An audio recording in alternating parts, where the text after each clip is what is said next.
Magandang umaga sa inyo mga kapatid kay Kristo. Sa pangalan ng ating Panginoong Jesucristo, binabati ko po kayo. Ganon din ang aking buong sambahayan at ng buong pamunuan ng UCCP Upland Cavite Conference. Sa ika-4 na linggo ng muling pagkabuhay ng ating Panginoong Jesucristo. Tayo po ay sandaling manalangin. Pinupuri ka namin at pinapasalamatan o Diyos na makapangyarihan sa lahat. Salamat po sa panibagong araw, panibagong buhay, kalakasan, kasiglahan, kalusugan ng aming katawan at sa lahat ng biyaya na aming tinatamasa sa ngayon. Maraming pong salamat sa pagkakataong ito na muli magsama-sama kami upang manalangin at magnilay-nilay ng iyong mga salita na magpapatatag ng aming pananampalataya. Saan man kami naroroon ngayon, sa iba't ibang dako ng aming bansa at ng buong daigdig, abutin mo kami, Panginoon. Pasamahin mo kami, O Diyos. Puntahan mo po kami. Ang iyong banal na spirito ang mapasa amin. Marinig namin ang iyong tinig. Ang iyong presensya ay maranasan namin. Maramdaman namin ang kadakilaan ng iyong pag-ibig. Sa araw na ito, at sa araw-araw ng aming buhay. Sa pangalan ni Jesus. Amen. Ang pagbasa po ng salita ng Diyos ay mula po sa ating lectionary reading. Ang lectionary reading po natin ay may 4 na pagbasa, pero ang aking pong babasahin ay mula sa Ebanghelyo ng ating Panginoong Jesus ayon kay Juan, Kabanata 10, mga talata 1 hanggang 10. John chapter 10, verses 1 to 10. Kung meron po kayong mga dalang Biblia, buksan niyo po, samahan niyo po ako sa pagbasa. Tandaan ninyo ito, ang pumapasok sa kulungan ng mga tupa nang hindi sa pinto nagdaraan, kundi umaakyat sa di dapat pagdaanan ay magnanakaw at tulisan. Ngunit ang nagdaraan sa pintuan ay siyang pastol ng mga tupa.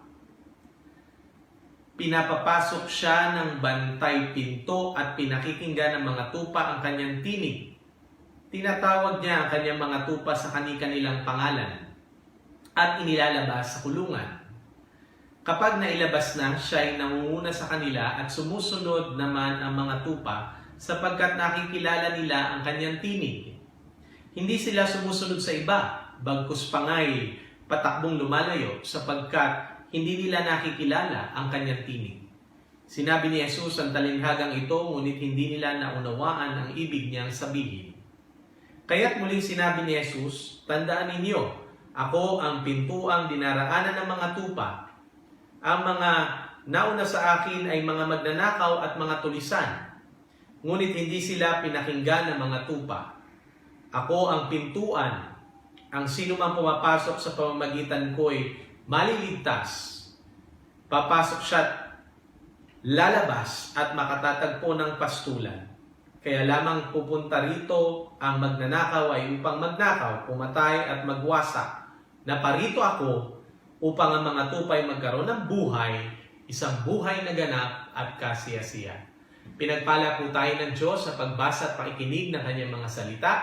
Idagdag nawa niya sa atin ang karunungan at kaunawaan. Doon po sa verse 10, ang pangako po sa atin ng Panginoon Diyos ay naparito siya upang ang mga tupay magkaroon ng buhay, isang buhay na ganap at kasiyasiya. Ito po mga kapatid ang patuloy na aktibidad ng nabuhay na Kristo. Sa panahon natin at sa mga panahon pang darating, nabigyan tayo ng isang buhay na ganap at kasiyasiya. Na maranasan natin ang pag-unlad sa iba't ibang aspeto, larangan ng ating buhay. At ang bawat isa, mga kapatid, ay makaranas ng isang buhay na masagana. Yan din po ang misyon natin bilang iglesia, ang iisang katawan ng nabuhay na Kristo sa panahon natin ngayon.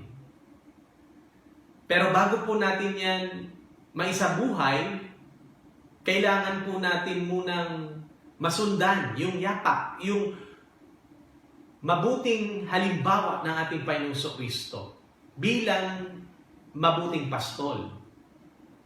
Ang pagiging mabuting pastol ng ating Panginoong Kristo ang siyang modelo ng paglilingkod at pamumuno ng ating Panginoong Kristo nung siya'y nagmiministeryo dito sa lupa. At ito dapat ang ating ipagpatuloy bilang kanyang iglesia.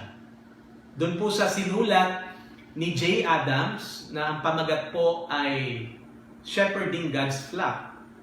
Isang magandang libro ito, mga kapatid, tungkol sa pamumuno at pangangasiwa.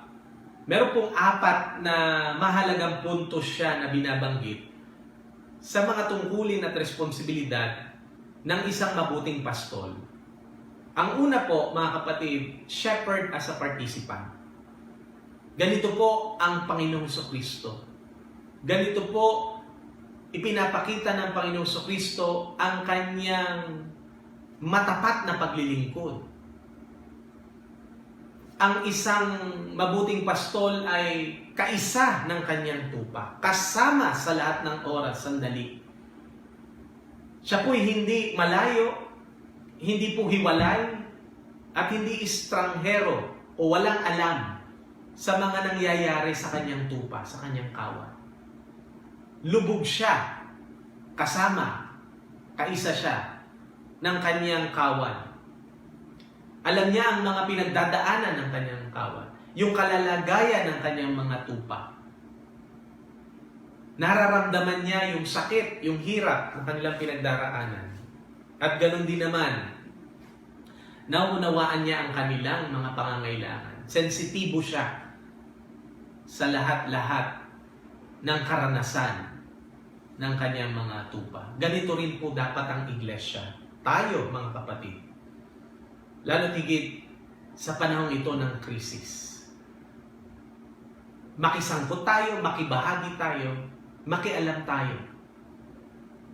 At tumugon tayo sa panawagan at mga pangangailangan ng ating mga kababayan sa abot ng ating makakaya. Sinasabi sa atin ng ating Panginoong Kristo, siya'y laging kasama natin. Siya'y laging nasa atin sa lahat ng sandali ng ating buhay. Kaya, huwag tayong matakot. Huwag tayong mangamba. Dahil ang mabuting pastol ang nag-iingat sa atin, mga kapatid. Pangalawa po, shepherd as an organizer. Yung pong trabaho ng isang mabuting pastol ay hindi lamang mag-shepherd, hindi lamang maging tagapanguna, kundi papaano niya bibigkisin yung kanyang maraming tupa bilang isang kawan. Yung shepherding po dapat tumungo o humantong sa flocking. Ang mundo natin ay pinaghaharian na ng kultura at sistema ng kanya-kanya, ng pagkakabahabahagi, ng pagkakawatak-watak, ng individualismo, ng kawalan ng malasakit, yung pagkikibit balikat lang sa mga nangyayari sa ating lipunan, sa ating kapaligiran. Yung tayo po ay nagbibingi-bingihan at nagbubulag-bulagan. Yung nagiging manhid na po o dahil sa nasanay na ganito yung umiiral na kalakaran, ay akala natin yun na yung tama, pero hindi pala. Yan yung winawasak at gustong baliktarin ng mabuting pastol ng ating nabuhay na Kristo. Siya'y nagdadala ng kapayapaan, ng pagkakaisa, ng pagkakasundo-sundo. Binubuklod niya tayo, mga kapatid. At dapat yan din ang maging gawain ng buong iglesia. Isipin natin, papaano patuloy na magiging instrumento tayo ng pagkakaisa. Nung nasa kabila ng ating pagkakaiba-iba, kailangan nating magkaisa. yung kalakasan natin ay maging epektibo at yung ating mga kahinaan ay maging irrelevant na. Hindi na mapapansin sapagkat nagko-complement ang bawat isa sa atin. Ganyan po tayo mga kapatid. Pagkakaisa sa iglesia, pagkakaisa sa pamayanan sa ating lipunan. Makiisa tayo sa pakikibaka ng mga mamamayang Pilipino, lalo't higit ng mga kapatid nating pinagsasamantalahan, inaapi, at pinagkakaitan ng kanilang mga fundamental na karapatan. Kailangan nila ng mabuting pastol. Kailangan nila ng tagapagtanggol. Kailangan nila ng magpoprotekta sa kanila. Pangatlo po, shepherd as a planner. Bilang mabuting pastol, papaano nga ba natin dedireksyonan, pangungunahan ang ating kawan mula po sa mainam na pastulan patungo sa tahimik na batisan. Hindi po biro-biro yan sapagkat susuungin ng panganib. Nandyan ang mga banta. Nandyan ang asong gubat para kanilang kunin ang mga tupa. Subalit, mag-iisip ng kaparaanan ang mga mabuting pastol. Ganyan po ang iglesia. Hindi tayo susuko. Nandun ang determinasyon. Nandun ang pagiging malikhain natin, mga kapatid, upang maranasan nga po ng bawat isa ang buhay na ganap at kasiyasiya. Hindi lang tayo yung makaranas nito, hindi lang yung ating pamilya, kundi ang ibang tao. Sapagkat ang gusto ng Panginoon ay itatag ang kanyang kaharian dito sa lupa, katulad ng sa langit. So, ibig sabihin, tayong lahat, mga kapatid, gawin natin yun. Nag-iisip, dapat tayo ng mga pamamaraan na kahit sa gitna ng krisis na ito, maging daluyan tayo ng pag-ibig, ng pagpapala at kaligtasan ng ating Panginoon Diyos para sa iba, upang maranasan nila ang buhay na ganap at kasiyasiya. May magandang plano ang Diyos, ang nabuhay na Kristo para sa bawat isa sa atin. Hindi dito magtatapos ang ating nararanasan. At ang panghuli, shepherd as a manager. Pinapangasiwaan niya ang kabuuang buhay ng kanyang kawan. Nandun siya hands-on. Lahat ng mga ipinagkatiwala sa kanya, natupa, tinitiyak niya na ligtas, napapangalagaan, lumalaki, at dumadami mula sa maliit patungo sa pagdami.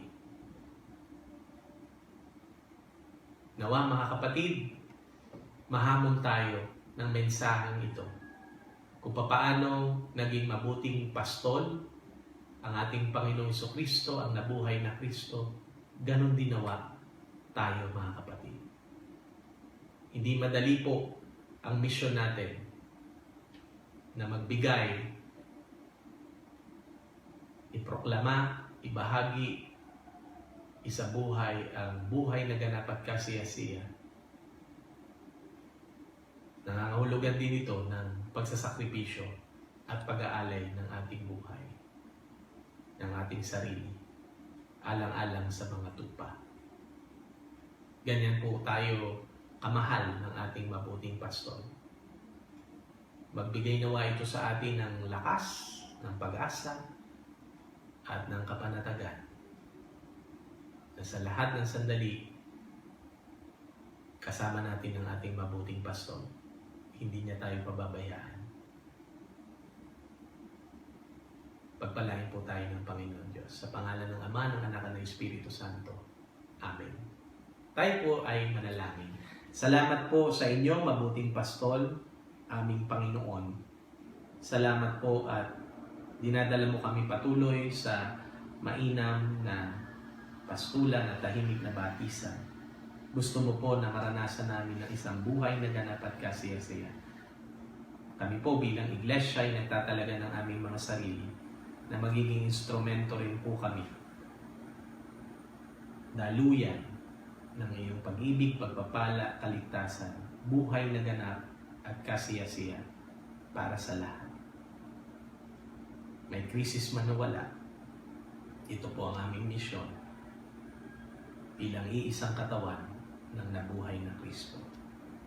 Patuloy mo po kaming ingatan at samahan sa araw-araw ng aming buhay. Ipagkaloob ang lahat ng aming pangangailangan dahil ikaw po ang mabuting pastor ng bawat isa. Igawan niyo po ang inyong bendisyon. Pagpalain nawa kayo at ingatan ng Panginoon Diyos. Paliwanagin nawa ng Diyos ang kanyang mukha sa inyo at mahabag sa inyo.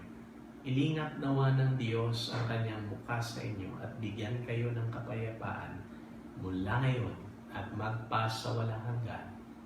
Amen. Magandang umaga po mga kapatid. Purihin natin ang Panginoon Diyos.